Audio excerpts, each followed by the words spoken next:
আজকের প্রত্যুষে স্মরণ করব কর্ণাটকী শাস্ত্রীয় সঙ্গীতের বিশিষ্ট শিল্পী এম.এস. শুভলক্ষ্মীকে। তিনি ভারতীয় সঙ্গীতকে পৃথিবীর বিভিন্ন দেশে প্রচার ও প্রসার করার ক্ষেত্রে গুরুত্বপূর্ণ ভূমিকা নিয়েছিলেন। ১৯৯৮ সালে ভারত সরকার তাকে ভারতের শ্রেষ্ঠ পুরস্কার ভারতরত্ন পুরস্কারে সম্মানিত করেন। এম.এস. শুভলক্ষ্মী একজন প্রখ্যাত অভিনেত্রীরূপেও খ্যাতি পান। এম.এস. শুভলক্ষ্মী পরলোক গমন করেন ১১ ডিসেম্বর ২০০৪ সালে আর জন্মগ্রহণ করেন ১৬ সেপ্টেম্বর ১৯১৬ সালে।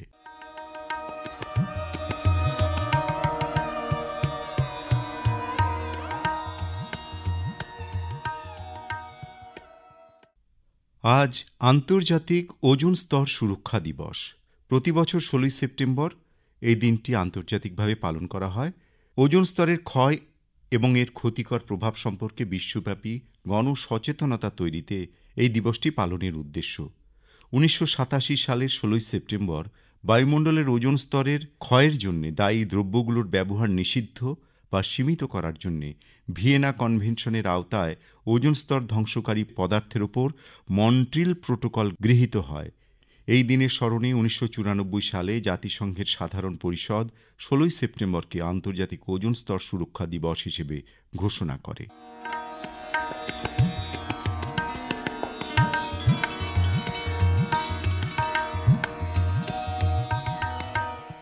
চলে আসি প্রত্যুষার এ মাসের চিঠির বিষয়। প্রত্যুষার এ মাস অর্থাৎ সেপ্টেম্বর মাসের চিঠির বিষয় হে চিন্ময়ী মৃন্ময়ী রূপে এসো। এ নিয়ে চিঠি লিখেছেন অদিতি দে চট্টোপাধ্যায়, গোকুলপুর বিধানচন্দ্র বিদ্যাভবন, ইন্দা, খড়গপুর, পশ্চিম মেদিনীপুর থেকে। জাগো মহামায়া দুর্গতি নাশিনী, অপরূপা চিন্ময়ী, এসো দশভুজা, এই ধরাধামে হয়ে তুমি মৃন্ময়ী। কাশবনে দোলে ফুলের চামর, শিউলি সুবাসে সুরভিত ভোর। এসো মা, মর্তে দানব দলনী, অনুপমা দিশজয়ী। শরতের প্রাতে ভেজা ঘাসে ঘাসে শিশিরের সুঘ্রাণ। তোমার জন্যে মহালয়া ভরে মন্ত্রস্তোত্র গান। পেঁজা তুলো মেঘ যায় ভেসে ভেসে, স্বর্ণালী আলো মোহন আবেশে। তোমার জন্যে নব আনন্দে ভরে ওঠে মন প্রাণ। তোমার জন্যে শরৎ প্রকৃতি সাজায় বরণ ডালা। স্পর্শে গন্ধে রঙে রূপে ভরে প্রকৃতির পাঠশালা। শাপলা শালুকে ভরা দিঘি জল, সরোবরে কত পদ্মের ঢল। শিশির সোহাগের আতুল চরণ, ধৌত করার পালা। টগর মালতী কামিনী মাধবী জারুল নয়নতারা। তোমার জন্যে ফুলের বাগিচা আনন্দে মাতোয়ারা। ব্যস্ত জীবনে স্বস্তির ছবি, সোনালি আলোয় পুলকিত রবি। তোমার জন্যে দিকে দিকে বয়ে যায় আনন্দধারা। লিখেছেন অদিতি দে চট্টোপাধ্যায়, গোকুলপুর বিধানচন্দ্র বিদ্যাভবন, ইন্দা, খড়গপুর, পশ্চিম মেদিনীপুর থেকে। শ্রাবন্তী দেবনাথ, হলদিয়া টাউনশিপ, পূর্ব মেদিনীপুর থেকে লিখছেন আমাদের হৃদয়ের গভীরে যে চিরন্তন শক্তি বিরাজমান তাকে আমরা বলি চিন্ময়ী, চেতনার দেবী, অমর ও অদৃশ্য সত্তা। কিন্তু আমরা আমাদের ভক্তি, ভালোবাসা ও আকাঙ্ক্ষাকে প্রকাশ করতে চাই দৃশ্যমান আকারে। আর তাই যুগ যুগান্তর ধরে দেবীকে ডাকা হয় মৃন্ময়ী রূপে, মাটির প্রতিমা সৃজনে ও উৎসবে। এই আহ্বান কেবল বাহ্যিক প্রতিমা নির্মাণের জন্য নয়, অন্তরের গভীরে এক অদৃশ্য শক্তিকে উপলব্ধি করার প্রয়াস। মাটির প্রতিমা হয়ে ওঠেন শক্তি, সাহস, ন্যায় ও মমতার প্রতীক। এবং প্রার্থনা করি যেন অনন্ত সত্য ও শান্তি আমাদের দৈনন্দিন জীবনের রূপ পায়। কুমোর মাটিকে আকার দেয়, তেমনি আমাদের ভক্তি ও সাধনা অন্তরের চিন্ময়ী শক্তিকে বাস্তব রূপ দেয়। মাটির প্রতিমা শুধু শিল্প নয়, এ এক জীবন্ত উপস্থিতি। আমরা মনে প্রাণে বিশ্বাস করি আমাদের ঘরে, আমাদের জীবনে তিনি তার দয়া, করুণা, আশীর্বাদের ঝুড়ি নিয়ে অবতীর্ণ হন। মানব জীবনের অন্তরতম আকাঙ্ক্ষা হল অমৃত সত্যের স্পর্শ। চেতনার অনাদি শক্তি, অদৃশ্য নিরাকার রূপ যেন দৃশ্যমান হয়ে ওঠে, অনুভবযোগ্য হয়ে ওঠে ব্যাকুল আরাধনায়। এই ডাকে রয়েছে গভীর আধ্যাত্মিকতা, অন্যদিকে রয়েছে সাংস্কৃতিক ঐতিহ্যের টান। তিনি আদ্যার শক্তি, তিনি চিরন্তনী এবং জীবনের অনুভূতির কেন্দ্র। এই ডাকে এক গভীর দর্শন রয়েছে। চিন্ময়ী থেকে মৃন্ময়ী মানে শুধু দেবী রূপান্তর নয়, মানুষের মন ও বিবেকের রূপান্তর ঘটে। অদৃশ্য বিশ্বাস যখন দৃশ্যমান আচার অনুষ্ঠানে প্রকাশ পায়, তখন মানুষের ভক্তি, ভালোবাসা বাস্তব হয়ে ওঠে। লিখেছেন শ্রাবন্তী দেবনাথ, হলদিয়া টাউনশিপ, পূর্ব মেদিনীপুর থেকে। সোনালী নন্দী মানকর পূর্ব বর্ধমান থেকে লিখছেন, মৃৎশিল্পীরা যখন মায়ের মূর্তি তৈরি করে, যে মাটি দিয়ে মূর্তি তৈরি করবে সেই মাটিকে অনেক যত্নে পাট করে মূর্তি তৈরির উপযুক্ত করে তোলে। এরপর শুরু হয় বাঁশ খড় দিয়ে মায়ের মূর্তির অবয়ব তৈরির কাজ। তারপর শিল্পী আস্তে আস্তে ওই অবয়বের উপর মাটি দিয়ে তৈরি করে এক মাতৃমূর্তি। রং তুলি এবং তার মনের আবেগ দিয়ে মায়ের প্রতিটি ইন্দ্রিয়কে সজ্জিত করে তোলে। শিল্পী এমনভাবে তার সর্বস্ব দিয়ে মূর্তিটা তৈরি করে, দেখে মনে হয় আমরা যে মাকে মনে মনে কল্পনা করেছি এই সেই মা। পুরোহিত বৈদিক মন্ত্র পাঠ করে মায়ের মধ্যে প্রাণ প্রতিষ্ঠা করেন। তখন মাকে দেখে মনে হয় এই মৃন্ময়ী মা আস্তে আস্তে চিন্ময়ীতে পরিণত হচ্ছেন। তাই তো আমরা সেই চিন্ময়ীর কাছে করজোড়ে আবেদন করি, মাগো এই মন্দির ছেড়ে নেমে এসো, মানবরূপী অসুরদের নিধন করতে। নানাভাবে লাঞ্ছিত হচ্ছে এই ধরিত্রী মাতা, 10 হাতে রক্ষা করো মা। লিখেছেন সোনালী নন্দী, মানকর পূর্ব বর্ধমান থেকে। ঈশানী গুপ্ত গোশালা রোড, বাবুপাড়া, শিলিগুড়ি থেকে লিখছেন, এসেছে শরৎকাল কাশের বনে জঙ্গলে, বাগানে শেফালির কুঁড়িরা খুশিতে ফিকফিক করে হাসছে অপরূপ শারদীয় আকাশের দিকে তাকিয়ে। এবার তোমার কাছে চিঠি লিখবার বিষয়। হে চিন্ময়ী, মৃন্ময়ী রূপে এসো। হে চিন্ময়ী, মৃন্ময়ী রূপে এসো, এ হল ভক্তদের একান্ত আর্জি। চিন্ময়ী অর্থাৎ চৈতন্য স্বরূপা অসীমা পরমেশ্বরী জ্ঞানময়ী জগজ্জননী মা দুর্গা, যিনি প্রতিনিয়ত তাদের সঙ্গে আছেন, তাকেই মৃন্ময়ী রূপে মানে হাতে গড়া মাটির প্রতিমার মধ্যে আহ্বান করছে তারা নিজেরাই। এ এক আবেগ সমৃদ্ধ মিনতি। বছরের এই মধ্যভাগে গোলায় ভরছে শস্য, বৃষ্টি বাদলের পর আবহাওয়া আরও মনোরম, অথচ রয়েছে পরিবার। ভক্তরা সবাইকে নিয়ে আরাধ্য মাকে বিশেষ পূজা অর্চনার মাধ্যমে দিতে চায় আনন্দ, নিজেদের এবং সমাজকেও। তাই কি এই আহ্বান?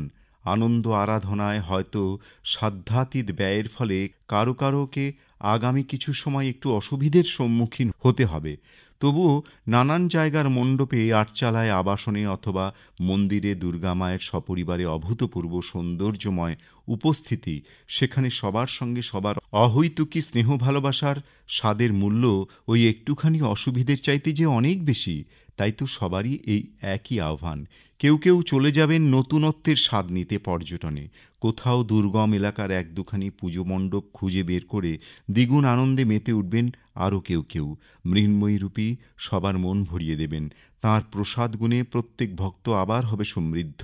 অসামান্য এই কয়েকটি দিন জীবনের বাকি দিনগুলোকে চাঁদের মতোই ঝকমক করে রাখে প্রতি বছর, অন্ধকার এসে থাকলেও। মূর্তি ভাসানের সময় ভক্তরা তাই সমস্বরে বলে ওঠে, আসছে বছর আবার হবে, বল দুর্গা মাই কি জয়। সেই সুরে সুর মিলিয়ে বলি, হে চিন্ময়ী, মৃন্ময়ী রূপে এসো। লিখেছেন ঈশানী গুপ্ত, গোশালা রোড, বাবুপাড়া, শিলিগুড়ি থেকে। কবিতা বণিক BM সরণি, হিলকাট রোড, শিলিগুড়ি থেকে লিখছেন, শিউলির আলপনা আঁকা আমার হৃদয় আঙিনায় তোমায় সুস্বাগতম প্রত্যুষা। তুমি যে পার্থিব ব্যক্তিসত্তার মৃন্ময়ী রূপা। শরৎকালে আমরা দেবী দুর্গাকে ঘটা করে চিন্ময়ী রূপে পুজো করি। আগমনী সুরে সুরে দেবীকে কন্যা উমা রূপে আহ্বান করি ঘরে ঘরে। দেবী চিন্ময়ীকে বসাই কুমারী মায়ের মধ্যে, মৃন্ময়ী রূপে পুজোর আসনে। সারা ভারতবর্ষেই কুমারী পুজোর প্রচলন আছে। কামাখ্যায় প্রতিদিন কুমারী পুজো করা হয়। কেরলে প্রতিদিন কন্যা কুমারী মায়ের চিন্ময়ী রূপের পুজো হয়। তন্ত্রমতে 1 থেকে 16 বছর বয়স পর্যন্ত কুমারী মায়েদের মৃন্ময়ী রূপে পূজা করা হয়। প্রতিমাতে দেবীকে মৃন্ময়ী রূপে পূজা করার শিক্ষা দেওয়া হয়। দেবীর অর্থাৎ শক্তির পূজা করি আমরা। শক্তি স্বরূপা নারী প্রকৃতি। প্রকৃতিতে, সমাজে, সংসারে যে কিছু কাজকর্ম সবই শক্তির দ্বারা পরিচালিত হয়। শক্তিকে যেমন খুব সাবধানে ব্যবহার করা উচিত, তেমনি শক্তি স্বরূপা মাতা জায়া কন্যাদেরও জাতপাতহীন আপামর নারী জাতিকে শ্রদ্ধা ও সম্মান দিয়ে চলার অঙ্গীকার করা উচিত। শক্তির অপব্যবহারেই যত দুর্ভোগ অশান্তি নেমে আসে সমাজে, সংসারে। কন্যা ভ্রূণ অবস্থা থেকে বৃদ্ধাবস্থা পর্যন্ত মায়েদের সুরক্ষার প্রয়োজন। ঠিক যেমন প্রকৃতির অসুরক্ষার ফল হচ্ছে নদীগুলো লুপ্তপ্রায়, জলসংকট, নানান ধ্বংসলীলা। শক্তিকে দুদিকে ধারওয়ালা তরবারির মতন সাবধানে সব দিক বজায় রেখে চালনা করা উচিত। সমাজেও মানবিক মুখ থাকা উচিত, তবেই দেবীকে মৃন্ময়ী রূপে আহ্বান সার্থক হবে। তাই না প্রত্যুষা? লিখেছেন কবিতা বণিক, আগমনী অ্যাপার্টমেন্ট, BM সরণি, হিলকার্ট রোড, শিলিগুড়ি থেকে।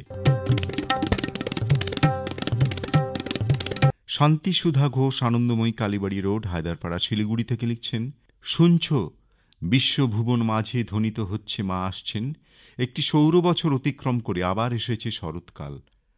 অমল মহিমা নিয়ে অরুণ আলোর অঞ্জলি ধরার বুকে নিয়ে কাশগুচ্ছে উঠেছে ঢেউ, শিশির সিক্ত শিউলি বিছানো পথে শারদ সুন্দরী নিঃশব্দ পদসঞ্চারে আকাশ বীণার তারে তারে বাজে মা দশভুজার আগমনীর মধুর সুর।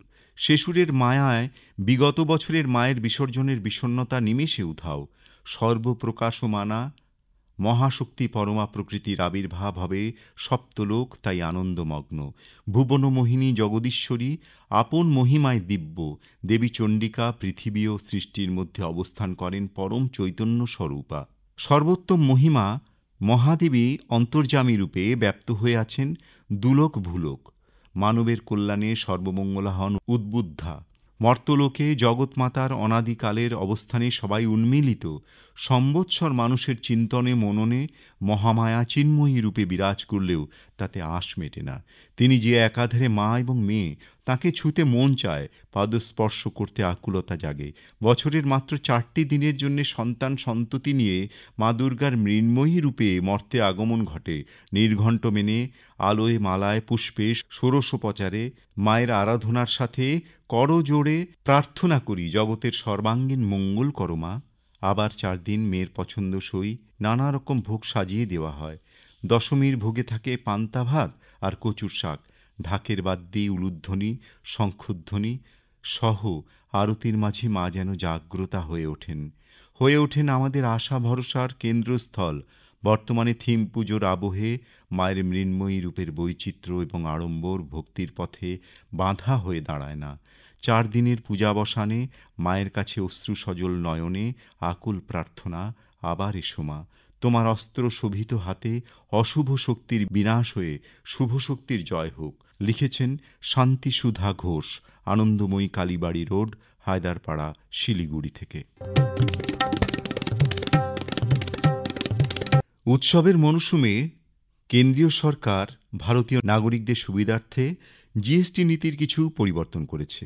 এতে সমাজের বিভিন্ন স্তরের মানুষের বিশেষ উপকার হবে বলে আশা করা হচ্ছে। যেমন কৃষিক্ষেত্রে বিভিন্ন সার এবং মাইক্রো নিউট্রিয়েন্টসের ক্ষেত্রে 12% থেকে GST 5% করা হয়েছে। সমস্ত পাউরুটি থেকে GST প্রত্যাহার করা হয়েছে। পরবর্তী প্রজন্মের সুবিধার্থে যে কোনো পেট্রোল হাইব্রিড, LPG, CNG গাড়ি যেটা 12,000 সিসির ওপরে নয়, সেই সব গাড়ির ক্ষেত্রে GST 28 থেকে 18% করা হয়েছে। এছাড়াও যে কোনো স্বাস্থ্য বীমা এবং জীবন বীমার ক্ষেত্রে GST ছিল 18%, তা প্রত্যাহার করা হয়েছে।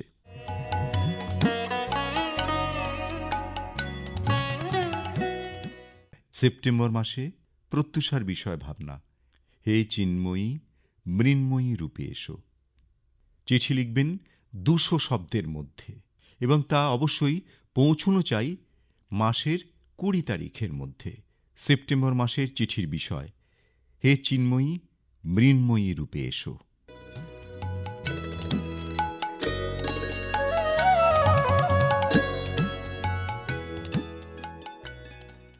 প্রত্যুষা যে পর্যন্তই। প্রত্যুষা আবার আগামীকাল।